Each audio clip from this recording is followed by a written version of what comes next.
Welcome to Golden Blue, everybody, home of the college football fan. And don't forget about the checklist. Hat check, sunglasses check, Pepsi check, notes check, sources check, and thick skin is a check. And don't forget to send gear to represent your team and yourself in my background. Send it to P.O. Box 360, Liberty, South Carolina, 29657, and get yourself a shout out. On to the next video. In case you're wondering, these are the teams that we don't have represented for the mini helmets. As you can see, we actually have quite a few big brands that's not represented here at Golden Blue. So get your team represented here on Golden Blue. Hey, you already know what time it is, so might as well sit down, brace yourself, and buckle up because you are entering the speculation zone. First off, shout out to the Swaim Show on coming on our live show last night. I believe it was one of the best live shows I've ever done. I had a lot of fun. Hopefully he had a lot of fun. And yes, I will continue to use some of his tweets that he puts out there. It's good stuff out there. So if you haven't checked out that live show yet, go check it out. It's an amazing live show. I really enjoyed myself. So today we're going to talk about something that we sort of talked about last night, but not really. And that's the possibility that the Big Ten and the Big 12 could be working together. Now, what I mean by working together, I don't mean that they're calling each other and saying, okay, you're going to do this, you're going to do that. But they're literally seeing what the other one is up to, and then they're going to make a decision to either try to do it first or to just counter what the other one is doing. The Big Ten is not in any danger of the Big 12 getting any teams that they want, but they want to make their decision at the right time. There's a reason for all this. So I think in a way there could be some type of connection between the Big 12 and the Big 10 as far as what move they're going to make next. First thing I'm going to say is I truly think that the Big Ten actually wants the Big 12 to make the next move. And I think the Big 12 wants to make the next move anyways. So it works for both of these conferences. Big 12 wants to make the first move. Big 10 wants the Big 12 to make the first move. Why is that? Well, I think if the Big 12 makes the first move, it would actually lessen the chance of an antitrust lawsuit against the Big 10 when they go and grab either Washington or Oregon, Washington or Cal, Washington or Stanford. Now, I even heard Washington, Utah. I don't think that's going to happen, but they definitely want Washington. And so if the Big 12 makes the next move, I think it lessens the chances of an antitrust lawsuit against the Big 10 greatly. In fact, it might eliminate it altogether. I also think it would make Washington and whoever else the Big Ten is going to get, whether it's Washington, Oregon, Washington, Stanford, Washington, Cal, Washington, Utah, more desperate to leave the Pac-12. Because right now, the Pac-12, it's in a bad situation. Make no mistake about it. They have a bad offer on the table, not only in money terms, but also in exposure. And I think exposure is what's going to hurt the Pac-12 the most. Now, I'm going to read from tweets from our guest from last night in this video and the next video, so you might want to get used to it as far as me reading his tweets. I've already done it, but these particular tweets are going to be relevant to this video and the next video that I'm going to be doing. So this is from the Swaim Show. It says, recruiting already taking hits in the Pac-12 as questionnaires we annually send to rising seniors coming back with more comments than normal, and players definitely concerned with Pac-12 not being on television so that their family and friends can watch.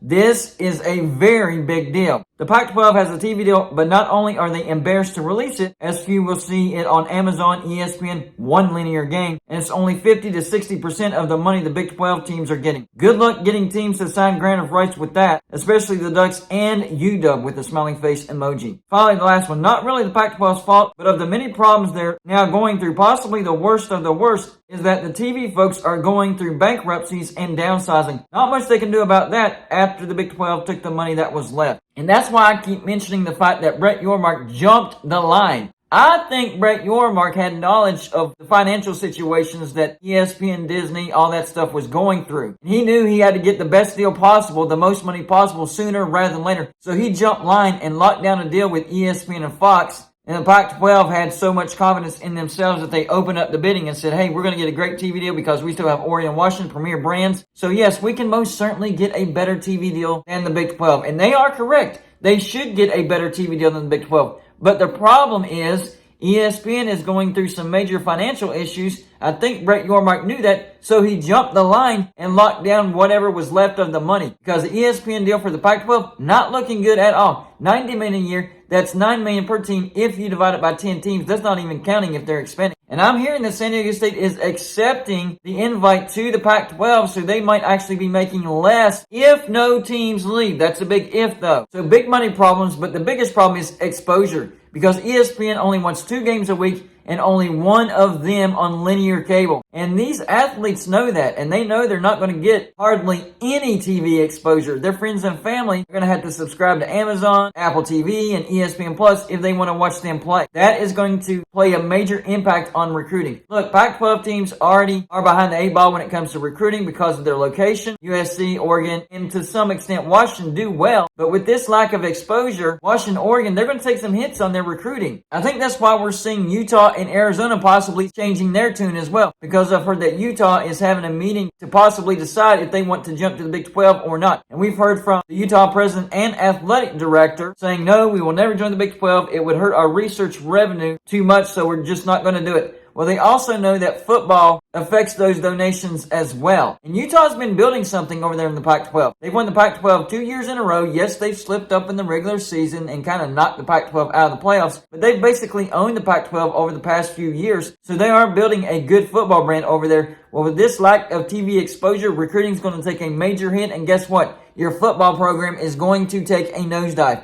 And I understand that playoff expansion guarantees that the Pac-12 will make the playoffs, because the top 6 conference champions are guaranteed to make the playoffs. They get an auto bid, but you'll be the one conference champion that when you do get to the playoffs, the recruiting discrepancy could be so massive that you're going to get squashed out of the playoffs year after year after year. And you don't want to be doing that. That is a bad look for your team. That is a bad look for the Pac-12, and it makes things even worse. This TV deal is going to hurt the Pac-12 in recruiting because of the exposure aspect. It's a big deal, just like Swaim Show said in his tweet. So I actually think that the Big Ten wants the Big 12 to make the first move, and of course, the Big 12 does want to make the first move.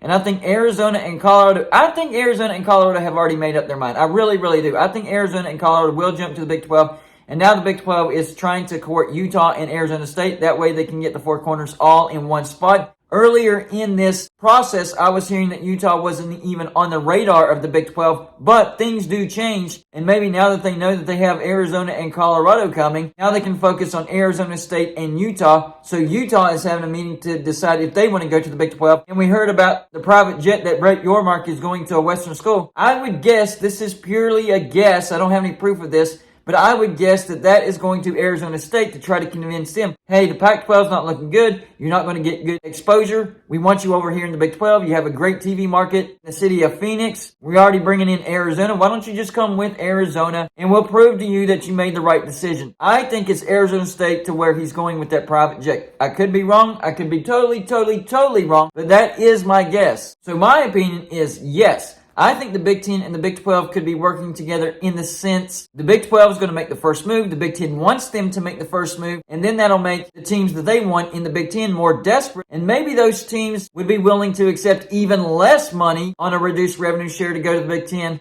And it lessens the chance of an antitrust lawsuit against the Big Ten. I don't want to go into the details of all that. I've already done videos on the antitrust situation. Very technical, very boring. But hey, in the comment section, let me know if you want me to go into the antitrust lawsuit thing again. I will if you want me to. So I think the thing that's most likely the reason that these teams are changing their minds is the exposure. It's not necessarily the money, because we've already known these Pac-12 teams has let everybody know that their big money is in the research money, their research revenue. So I get that. And that was the main reason why Utah was saying they weren't coming to the Big 12. I understand that. But football can play a factor into that as well. Because listen, when your football's down, everything's down. And I'm going to make a separate video on that particular subject as well. Maybe these schools are realizing, especially Utah in particular, because they've been having a lot of success in the Pac-12 recently. Man, if we sign this TV deal with these grant of rights, our football program is not going to be doing good, because we're not going to be able to recruit at the same level because these kids want to play on TV. That's a big problem. So y'all know in the comment section, number 1, do you think the Big Ten does want the Big 12 to make the first decision, and then it'll make their decision even easier in the future? And I don't think we're going to see any decision made by the Big Ten anyways until Kevin Warren goes to the Chicago Bears and they get their new Big Ten commissioner, which I think the Big Ten already knows who they want. So we'll see what that hire looks like. Number 2, do you think the lack of exposure is getting some of these Pac-12 teams to change their mind as far as the possibility of jumping to the Big 12? And number 3, do you think it's just going to be Arizona and Colorado to the Big 12? Because I think that's going to happen. I really do. Or do you think the Big 12 will actually be able to get all 4 corners all at once?